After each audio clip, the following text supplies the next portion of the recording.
तो आज हम लोग पढ़ने वाले हैं कोहलर के सूझबूझ सिद्धांत और अंतर्दृष्टि सिद्धांत पे आधारित एमसीक्यूज़। तो पहला क्वेश्चन देखते हैं कि निम्नलिखित में से किस स्कूल ने अंतर्दृष्टि द्वारा अधिगम पर जोर दिया है। तो आपका उत्तर सही होगा गेस्टाल्ट सिद्धांत। बेसिकली गेस्टाल्ट सिद्धांत जो है इसमें 3 लोग शामिल हैं। एक कोहलर महोदय हैं, दूसरे कोपका हैं और तीसरे बर्दिमर महोदय हैं। इनके 3 जो मनोवैज्ञानिक हैं, तीनों वैज्ञानिकों को मिला के ही ये गेस्टाल्ट सिद्धांत लागू किया गया है। दूसरा क्वेश्चन देखते हैं, सूझ या अंतर्दृष्टि के सिद्धांत का प्रतिपादन किसने किया था। तो आपका आंसर होगा गेस्टाल्टवादी मनोवैज्ञानिकों ने। उसी जो पहले क्वेश्चन में मैंने जिक्र किया है, बर्दिमर, कोपका और कोहलर, ये तीनों सिद्धांत जो मनोवैज्ञानिक थे वो सूझबूझ सिद्धांत को तीनों ने दिया है और इन्हीं को गेस्टाल्टवादी मनोवैज्ञानिक भी कहा जाता है। तीसरा क्वेश्चन देखते हैं, गेस्टाल्ट मनोविज्ञान के संस्थापक कौन हैं। तो आपका आंसर होगा मैक्स बर्दिमर। मैक्स बर्दिमर जो हैं गेस्टाल्ट मनोविज्ञान के संस्थापक हैं और इन्हीं को गेस्टाल्ट मनोविज्ञान का पिता भी कहा जाता है, गेस्टाल्ट मनोविज्ञान का जनक भी कहा जाता है बर्दिमर महोदय को। चौथा क्वेश्चन देखते हैं, अंतर्दृष्टि सिद्धांत द्वारा सीखना किसके द्वारा प्रतिपादित किया गया था। तो अंतर्दृष्टि सिद्धांत है या फिर सूझबूझ का सिद्धांत है, ये दोनों सिद्धांत कोहलर महोदय ने दिया है। पांचवा क्वेश्चन देखते हैं, गेस्टाल्ट सिद्धांत की अवधारणा है कि तत्वों को स्वरूप के अनुसार समूह में रखना चाहिए। यह किस चीज़ का सिद्धांत है। ये सामीप्य का सिद्धांत है। ये कोहलर महोदय कहते हैं कि कोई भी सिद्धांत या कि जो सूझबूझ का सिद्धांत है उन्होंने जो अपना प्रयोग किया था वो चिंपैंजी के ऊपर किया था। तो चिंपैंजी के प्रयोग के दौरान ही इन्होंने सामीप्य का सिद्धांत भी दिया था। तो जो अवधारणा है कि तत्वों को स्वरूप के अनुसार समूह में रखना चाहिए, वो सामीप्य सिद्धांत के अनुसार ही उन्होंने प्रतिपादित किया था। छठा क्वेश्चन है,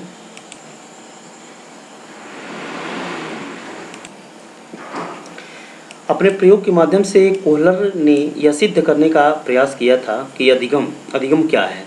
तो आंसर होगा अधिगम एक पूर्ण स्थिति की धारणा है, क्योंकि बिना पूर्ण स्थिति के ना तो चिंपैंजी, जो सुल्तान नाम का चिंपैंजी इस्तेमाल किया गया था उनके प्रयोग में, वो केला प्राप्त कर सकता था और ना ही जो पिंजड़े में बंद छड़ी के सहारे वो केला प्राप्त करता है, वो बिना पूर्ण स्थिति की वो प्राप्त नहीं कर सकता था। तो उन्होंने अपने प्रयोग में अधिगम को पूर्ण स्थिति की धारणा से जोड़ा हुआ है। सातवां क्वेश्चन देखते हैं, निम्नलिखित में से कौन गेस्टाल्ट मनोविज्ञान से संबंधित नहीं है। तो इसमें कोहलर महोदय हैं ही, कोपका भी हैं, बर्दिमर भी हैं और कुर्ट-लोविन भी हैं, लेकिन ये पावलोव नहीं हैं। यानी गेस्टाल्ट मनोविज्ञान से संबंधित वैज्ञानिक क्या हैं, ये पावलोव नहीं हैं। आठवां क्वेश्चन देख, कौन सा गेस्टाल्टवाद के सिद्धांत से संबंधित नहीं है। तो स्किनर महोदय गेस्टाल्टवाद के सिद्धांत से संबंधित नहीं है। बाकी ये तीनों जो कुर्ट-लोविन हैं, कोहलर हैं, कोपका हैं और बर्दिमर, ये तीनों गेस्टाल्ट के सिद्धांत से संबंधित हैं, बल्कि स्किनर संबंधित नहीं है। 9वां क्वेश्चन देखते हैं, क्षेत्र सिद्धांत किससे संबंधित है। तो क्षेत्र सिद्धांत गेस्टाल्टवादी सिद्धांत से ही संबंधित है। 10वां क्वेश्चन, 10वां प्रश्न है कि निम्नलिखित में से कौन गेस्टाल्ट का नियम नहीं है। तो गेस्टाल्ट का नियम संवरण का भी नियम भी है, निरंतरता का नियम है, आकृति का भी नियम है। विरोधी प्रक्रियाओं का कानून, विरोधी प्रक्रियाओं के कानून के संदर्भ में कोहलर, कोपका या बर्दिमर या कुर्ट-लोविन किसी भी तरीके से इस संदर्भ में बात नहीं करते। यानी विरोधी प्रक्रियाओं का कानून कोई गेस्टाल्ट का नियम नहीं है। 11वां प्रश्न देखते हैं, 11वां प्रश्न है कि अंतर्दृष्टि सिद्धांत को किस नाम से भी जाना जाता है, किस नाम से भी जाना जाता है। तो देखते हैं इसमें, अंतर्दृष्टि का मास्लो का सिद्धांत, सीखने का गेस्टाल्टवादी सिद्धांत, तो पूर्व में से कोई नहीं, और ये है सीखने का गेसिंगर सिद्धांत। तो इसमें आपका आंसर होगा सीखने का गेस्टाल्ट सिद्धांत।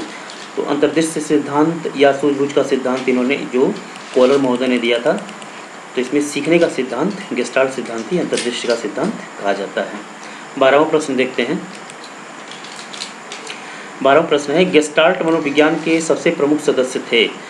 तो इसमें सबसे प्रमुख सदस्य थे मैक्स बर्दिमर, क्योंकि मैक्स बर्दिमर को ही गेस्टाल्ट मनोविज्ञान का जनक भी कहा जाता है, गेस्टाल्ट मनोविज्ञान का फादर ऑफ गेस्टाल्ट साइकोलॉजी।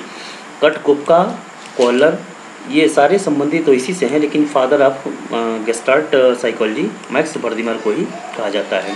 13वां प्रश्न देखते हैं, किस सिद्धांत पर ग्रेट बेयर तारामंडल की समझ आधारित हो सकती है? तो ये गेस्टाल्ट सिद्धांत पर ही ये समझ आधारित है।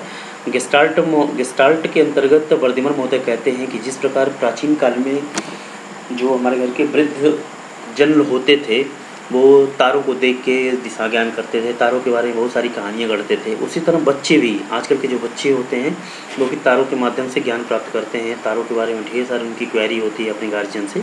तो उसी आधार पर ये ग्रेट बेयर तारामंडल की समझ क्या है, गेस्टाल्ट के आधार पर ही, गेस्टाल्ट मनोविज्ञान के अंतर्गत ही ये समझ शामिल की जाती है। 14वां प्रश्न देखते हैं, गेस्टाल्ट मनोविज्ञान का जनक, इसका पहले ही हम लोगों ने जिक्र कर लिया, कई बार जिक्र हुआ है कि कोपका, बर्दिमर, कोहलर और पुटलेविन, यानी कि बर्दिमर, गेस्टाल्ट मनोविज्ञान का फादर किसको कहा जाता है? बर्दिमर को कहा जाता है। हालांकि गेस्टाल्ट मनोविज्ञान से ये सारे वैज्ञानिक, सारे मनोवैज्ञानिक संबंधित हैं, लेकिन फादर ऑफ गेस्टाल्ट साइकोलॉजी बर्दिमर को ही कहा जाता है। 15 नंबर क्वेश्चन देखते हैं,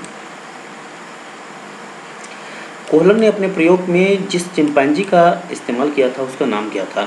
तो उस चिंपैंजी का नाम था सुल्तान। उस चिंपैंजी का नाम था सुल्तान, जो कोहलर ने अपने अंतर्दृष्टि के सिद्धांत में या सूझबूझ के सिद्धांत में शामिल किया था, उसका नाम था सुल्तान। और इस सेट का अंतिम प्रश्न है, गेस्टाल्ट किस भाषा का शब्द है? तो गेस्टाल्ट जर्मन भाषा का शब्द है। तो आशा करता हूँ वीडियो आप लोगों को जरूर पसंद आया होगा। ये सारे क्वेश्चन कोहलर के सूझबूझ और अंतर्दृष्टि सिद्धांत से संबंधित हैं। आशा करता हूँ कि आप लोगों को अच्छा लगेगा। मिलते हैं नेक्स्ट वीडियो में। जय हिंद, जय भारत।